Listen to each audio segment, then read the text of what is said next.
மற்ற கூட்டணி கட்சியினருமே சட்டமன்றத்திலேயே வந்து எங்களுக்கு திட்டங்கள் வரல, வேல்முருகன் அவர்கள் எங்களுக்கு வந்து திட்டங்கள் வரல, நாங்க பேசுறத வந்து கேட்க மாட்டாங்க, பதில் வர மாட்டேங்குது, எங்களை அவமானப்படுத்துறாங்க போன்ற செய்திகள் எல்லாமே நம்ம தினம் படிச்சிட்டு இருக்கோம். பிடிஆர் அவர்கள் பேசுறப்போ அப்பாவு குறுக்கிட்டு பேசுறாரு. அப்பாவு அவர்கள் வந்து ஒரு ஆளுங்கட்சி அமைச்சருங்க, உங்களுடைய கட்சியினுடைய அமைச்சருங்க, அவர் வந்து எனக்கு வந்து நிதி இல்ல, திறன் கிடையாது, என்னுடைய துறையில வந்து அதிகாரம் கிடையாது என்று சொல்லக்கூடிய அளவுக்கு மிக கேவலமான ஒரு ஆட்சி நடந்துச்சு. அதுவும் பிடிஆர்லாம் வந்து பாத்தீங்கன்னா இந்தியா லெவல்ல திரும்பி பார்க்க வச்சு அதெல்லாம் நீங்க இந்தியா லெவல்ல திரும்பி பார்க்க வச்சாலும், இந்தியாவிலேயே மிகப்பெரிய ஞானியாக இருந்தாலும், மிகப்பெரிய அறிவாளியாக இருந்தாலும், அந்த குடும்பத்தில் பிறந்தால்தான் நீங்கள் வந்து ஆட்சி அதிகாரத்துக்கு வர முடியும்.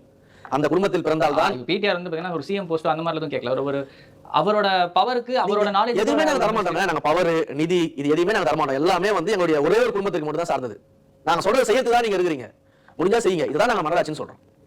இந்த மன்னராட்சி தான் நம்ம எதிர்த்துட்டு இருக்கிறோம். இதெல்லாம் நம்ம மேடைக்கு மேடை பேசிக்கிட்டு இருக்கோம். இது மன்னராட்சி, ஒரு குடும்ப ஆட்சி, மக்களை சொல்லக்கூடிய ஆட்சி. கூட இருக்கிற கூட்டணி கட்சிகளையும் மதிக்கிறது கிடையாது. 10 கட்சி வந்து கூட்டணிக்கு வேணும். அந்த 10 கட்சியோட கூட்டணி வச்சு வாக்குகளை பெறணும், ஆட்சி அதிகாரத்துக்கு வரணும். ஆனா தன்னுடைய குடும்பம் மட்டும் தான் அந்த அதிகாரத்தை ருசிக்கணும், தன்னுடைய குடும்பம் மட்டும் தான் பயன்பெறணும், மக்களை பயன்படக்கூடாது, மற்றவர்களுக்கு அதிகார பகிர்வு இருக்கக்கூடாது அப்படின்னு நினைக்கக்கூடிய ஒரு மன்னராட்சி தான் நம்ம திரும்ப திரும்ப சொல்லிட்டு இருக்கிறோம். இந்த மன்னராட்சி 2026 ஒழிக்கப்பட்டு விடும்.